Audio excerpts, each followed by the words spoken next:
Good morning, or should I say, wee hours of the early morning, 5:30 on Friday. It's June 27th. I'm Kevin McPherson. This is HogvilleNET YouTube Live. I once again will be your host today, and once again we're talking about Arkansas Razorback men's basketball. It is a busy offseason, something to talk about every day. The two-day NBA draft split up: first round Wednesday, second round Thursday. First year, one and done at Arkansas, right? A 3-year player under John Calipari, two at Kentucky, then the last season with the Arkansas Razorbacks, a team that he helped at Thiero. And when I say help, this guy led Arkansas in everything before he got hurt. When you really look at it, I mean, he led the team in scoring, rebounds, steals, the best defensive player when you looked at the versatility, the best bully ball player, the best at generating free throw attempts. Really, one of the two, if you looked at it from start to when he went out with injury, probably the most consistent performer Arkansas had throughout the season. And so Adou Thiero, you're rooting for that guy once he decides and determines that he's going to stay in the NBA draft. The hope is that he goes ahead and gets drafted. You wanted to see him go first round. And there was thought, when you looked at some of the mock drafts and depending upon who you talk to, maybe he sneaks into the back into the first round. We know he had the knee injury late in the year. He came back after missing the last 4 regular season games, the SEC tournament, and missing the first 2 rounds of the in-play tournament. He was back just sparingly. I think he played 5 minutes off the bench in the loss to Texas Tech in the Sweet 16. And so, Thiero going through the NBA draft combine, just doing measurables, did not compete in the 5-on-5, didn't do the agility testing. Represented by Clutch Sports. It's kind of common for that agency, when you look at the combine, to limit what its players it represents does anyway, whether they're healthy or not. But everything came full circle for Thiero in his decision to go pro. He made the announcement he was staying in the draft in late May. That was when Arkansas was getting the new roster, the new team back on campus. There was a flicker of hope for some that maybe he comes back. It didn't happen. But now we see what the decision translates to, and it translates to him going number 36 overall. Technically was selected by the Brooklyn Nets, but that it was reported prior to that pick that pick had been traded to the Los Angeles Lakers, arguably the most iconic organization and franchise in the NBA's history. Of course, the Boston Celtics have a claim to that. But with their 17 titles, there's a lot of change going on right now with the Lakers. And so this was interesting that Thiero's kind of being swept up in that. When you go that highly, there are no guarantees, but when a team trades for you and they take you early second round, it means that they wanted you relative to maybe other options they could have drafted for. And so that's really important to remember. But Adou Thiero off the board, the 36th pick in the NBA draft, so that's early second round. I mentioned they did the first round part of the draft on Wednesday, so Thursday you had Thiero going the 6th player on the Thursday night. And so because they split it up into 2 days, they invited more players to the green room at the Barclays Center in Brooklyn where they hold the draft. I was there 2 years ago for the 2023 draft when Anthony Black, Nick Smith Jr., and Jordan Walsh heard their names called. Black and Smith were both in the green room at that draft. Jordan Walsh, I think, was back home and watched the draft on television. But the point is that Adou Thiero was in town and was, did the formal handshake, went up on stage after his name was announced, did post-announcement interviews there with his dad, who's his trainer and coach. But congratulations to Adou Thiero. He'll be officially enlisted, I think, by the, as far as NBA, because they measure height and things like that out of shoes at 6'6". But there are question marks with the Lakers in terms of their depth at the wing spot and sort of that jumbo wing type of player that they covet. And Adou Thiero helps answer some of that with this draft selection. Now, several things here I think that are important when we look at this.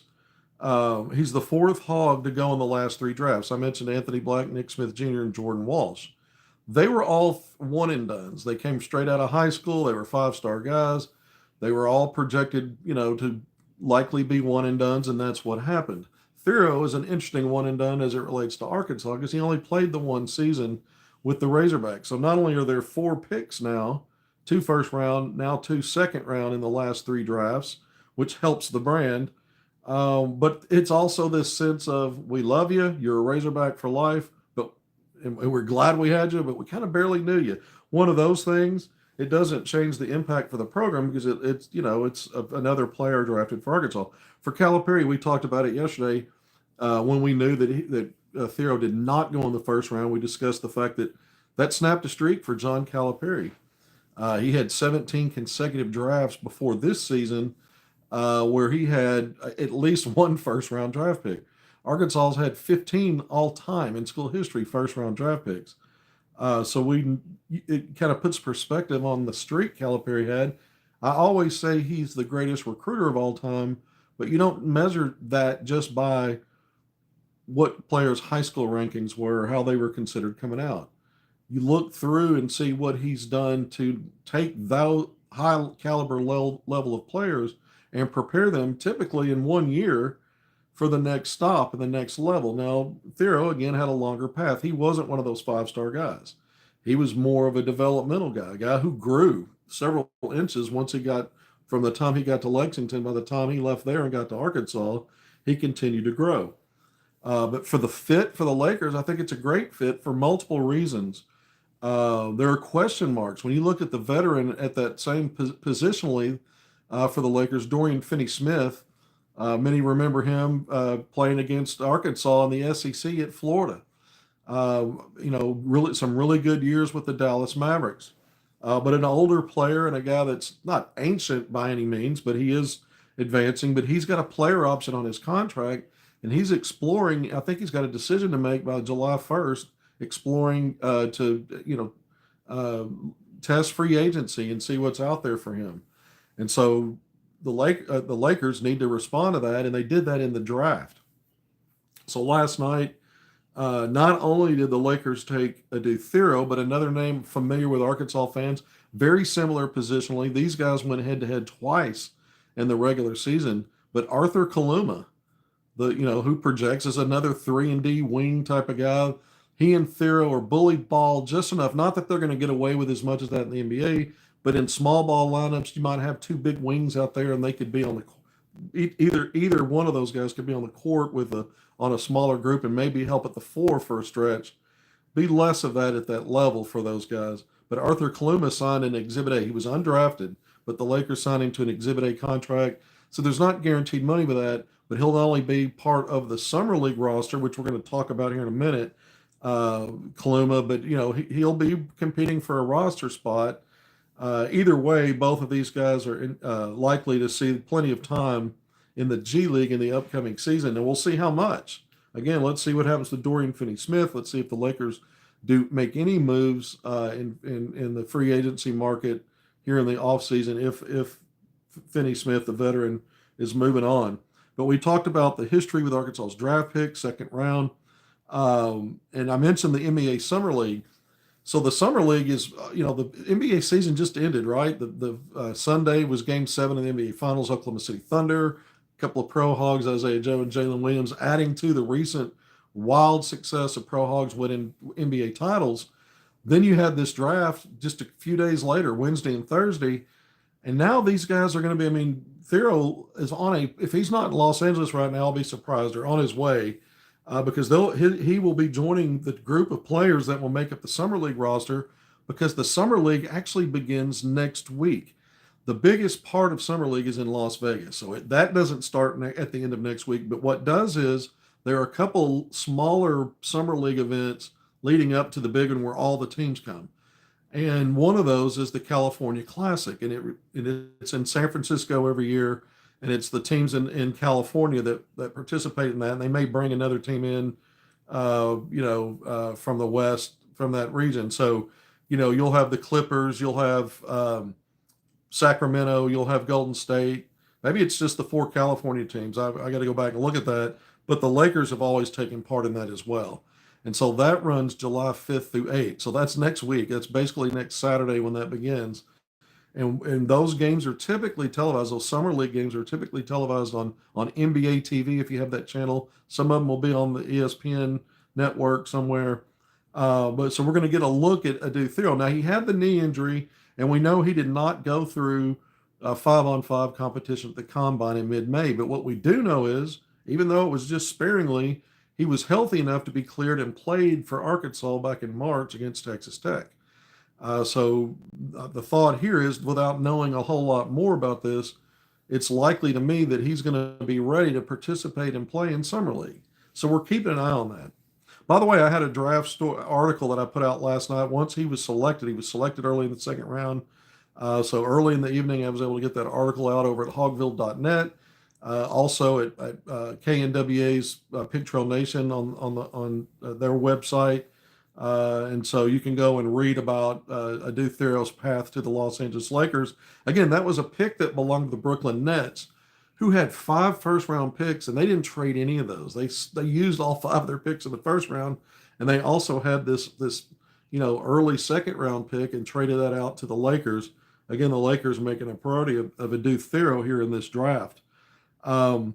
But again, summer league's right around the corner. You're going to be able to, if you're for the basketball enthusiasts, want to keep up with the Pro Hogs, you're going to be able to do that. I think the other interesting thing here is when we project what would his salary, what might a salary look like. We talked about Jalen Williams' salary so much. He was taken 34th, 2 picks higher in the 2022 draft. And J. Will, I think he got about $7 million over 4 years, but the first 2 years were guaranteed, and he front-ended most of that money. He got $4 million total, so an average of 2 each for the first 2 years. And he's up now. He's no longer on guaranteed contract, by the way. He'll be entering year 4. He's still on that same original deal, and so look for the next few days to see if Oklahoma City re-ups with J. Will and gives him a contract extension out with some guaranteed money. But the comparison is going at number 36 for Adou Thiero. Let's then look at just that position last year. Well, the San Antonio Spurs took an international player. It was a draft and stash. He was not on the NBA roster this year, I guess still playing in Europe for the time being, so no contract there. But the previous year, going back to the 2023 draft, the number 36 player was Andre Jackson Jr. Led UConn to that was one of the main starter for the first of the back-to-back UConn national championships under Dan Hurley, and that was a situation when he went in the draft. He went early second round, number 36, same spot to the Milwaukee Bucks, teammates with Bobby Portis the last couple of years. But just going off of his salary, just to compare it to the most recent pick that signed an NBA contract at that same spot, $7.6 million over 4 years, and that included up front $3 million in guaranteed money. So it was a little different than J. Will. J. Will got most of his on the front end. This one's a little different for Andre Jackson Jr., but it gives you an idea of, and those monies will probably be elevated since we're a couple of years out. It won't be maybe a wild difference in how much more it is, but that's kind of a ballpark to what to expect. Thiero could expect. So, because we're always talking about, why would you stay in the draft if you're not a first round pick and you have all this NIL money? Well, that's good money. $3-4 million at that spot for a couple of years is really good money, and you're already into your pro process. A much different game than the college game, and you don't have class at school and other things distracting. You're a pro, you're getting into your craft, and you're closer to those next deals. The other things that make this interesting, I mentioned Dorian Finney-Smith, question marks with the veteran at the same position in terms of what will he be back as a Laker? But the Lakers are under new management. The Buss family, who's iconic, and when you look at 17 championships over the years, it's the Buss family that owned that organization, and it's passed down through generations. They sold to one of the owner partners of the Los Angeles Dodgers, and that group purchased the Lakers for a record $10 billion. There's not a sports franchise in any sport around the world that had a valuation like that and a sales price like that and a final agreed upon price like that. So it raised the bar to the highest ever, but $10 billion. But But one of the things is, as successful as the Buss family was, one of the knocks that was always talked about how they weren't modernized, not in their front office, not in how they handled analytics, drafted based on analytics, and really drilling down on the modern game and how teams do things now. Sometimes the old school ways are good in some ways, and sometimes you need to upgrade. And so that's what's happening here with this new ownership group. Now I don't know what part that played into this draft fully, other than Thiero comes in on the cape of a new era in ownership with the Lakers. He's already playing with, you know, LeBron James, who's, best case scenario is the second greatest player of all time. It's going to be hard to say that he's not a top five player all time. So you've got, and he's a guy that, even though he's kind of a point forward, and it's hard to just pinpoint a position for him. It's a similar position, and is what Thiero comes in at. You've got Luka Doncic, who was, probably more than anything that was talked about and made headlines this last NBA season was the fact that the Dallas Mavericks unloaded him, got Anthony Davis in that trade. So Luka's going to be in a full season now with the Lakers, teamed up with another. And here's a guy that's still a young player, 25 years old, but he's a 5-time All-Pro. He's been a finalist multiple years for the MVP. So you get 3 finalists every year for the MVP, the league MVP voting. And he led the Mavericks year before last to the NBA Finals, where Dan Gafford, former Hog, lost in the finals to Jordan Walsh and the Boston Celtics. So just to give you a background of what's on that roster, Austin Reeves, an in-state kid. We're going to have a big in-state theme today when we talk about the Arkansas-UCA matchup. That's the next thing we're going to move to here in a few minutes. But Austin Reeves, who's just declined an extension at over nearly $90 million, because he'll have some control over what happens with his contract in a year's time. And he's betting on himself for a much bigger payday. But averaged 20 points per game, Cedar Ridge, Arkansas. You know the story, ended up at Wichita State out of high school, then transferred to Oklahoma, I think as a grad, and then he was undrafted.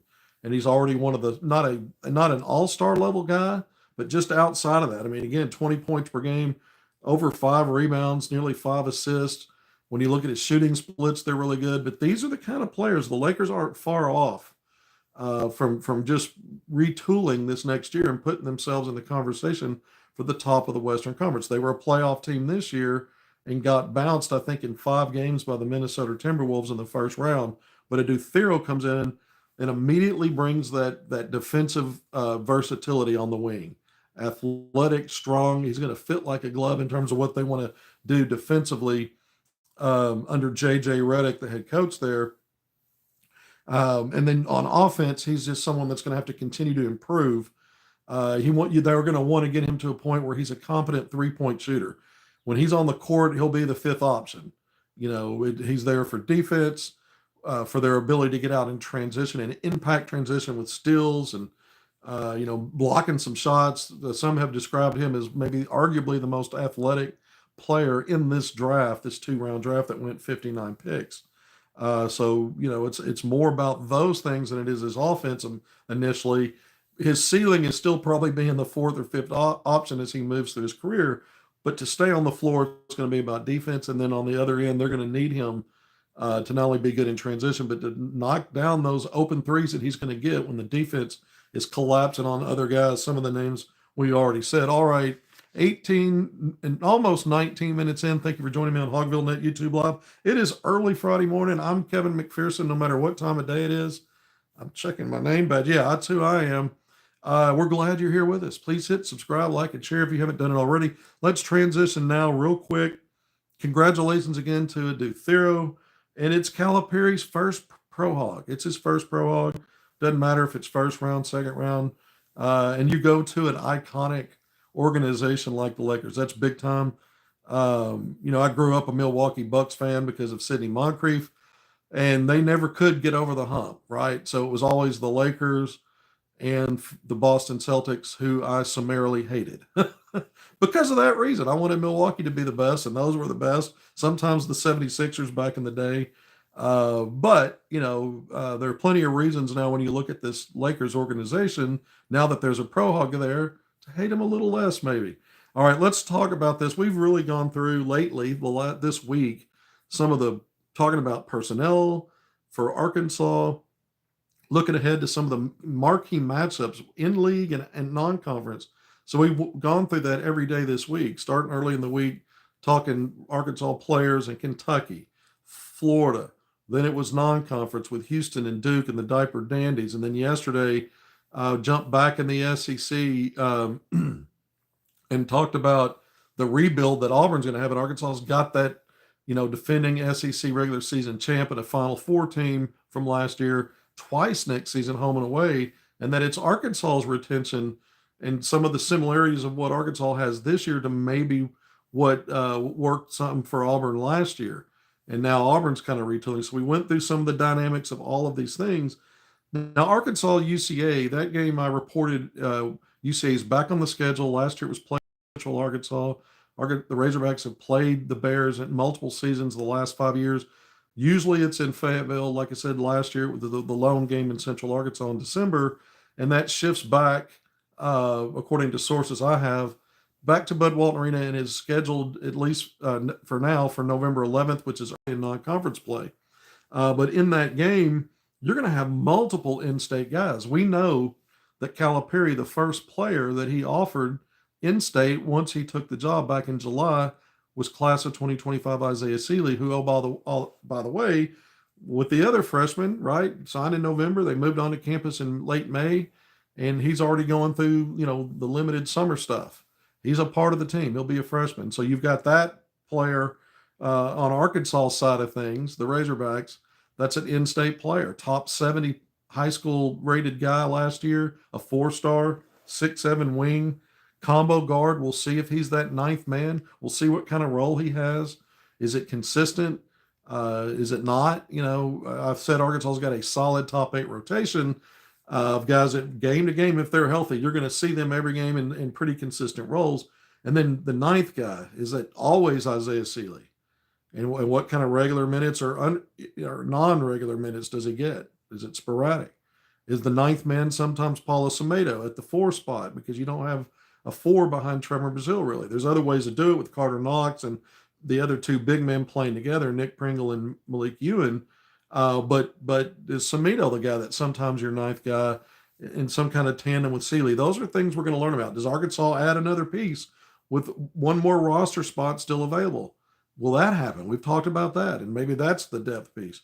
But at minimum, in a game like this, you expect Arkansas to have its way, and you think Isaiah Seeley, the in-state kid, is going to get a chance to be on the court and compete against an in-state foe. You think that'll probably happen if you don't expect it to. But I look at this UCA roster. Cam Hunter out of Bryant, was a star in the Atlantic Sun for UCA. He transferred. Arkansas's previous coaching staff, twice when he went in the portal, recruited him. 2 years ago, he came on campus for an official visit after going in the portal. He ended up at committing to Butler, and then he backed out of that and came back to UCA. Then after that season, he went back into the portal. The previous coaching staff was shifting to move on to Southern California, but for a while they were still recruiting after the season ended out of the portal, and they were holding him off on a private commitment.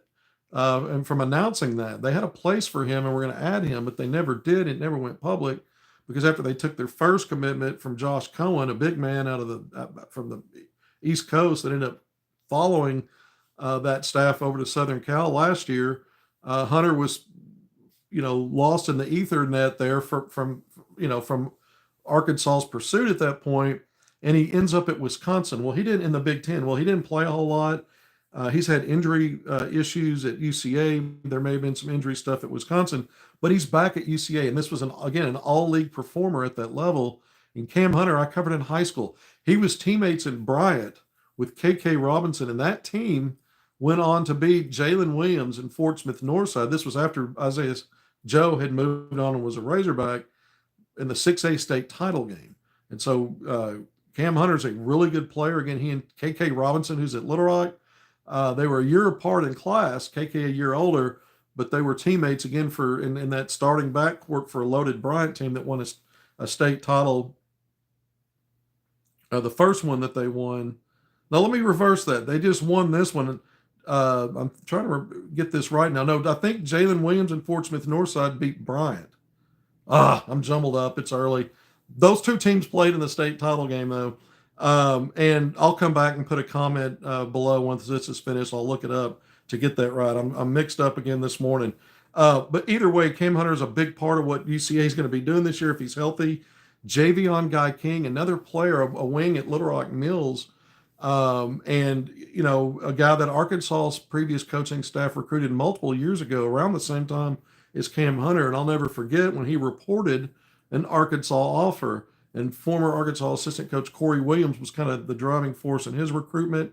But he's a 6'5", 6'6" wing. He's been around a little bit, but he's at UCA now, veteran guy.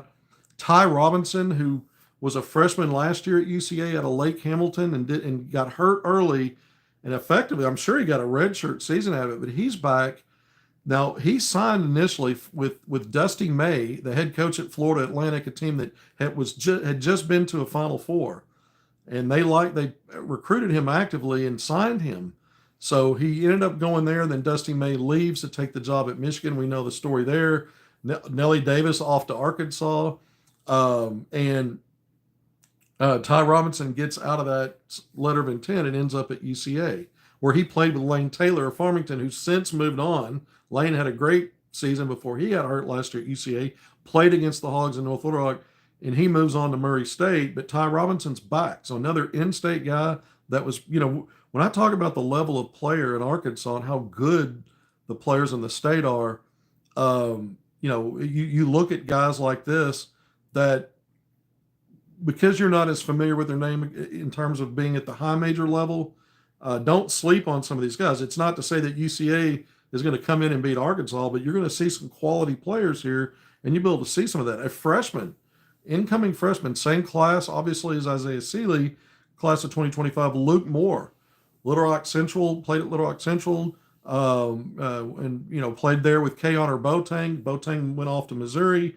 But Luke Moore was kind of the heart and soul as the lead guard there the last two seasons, and so he'll be a freshman at UCA.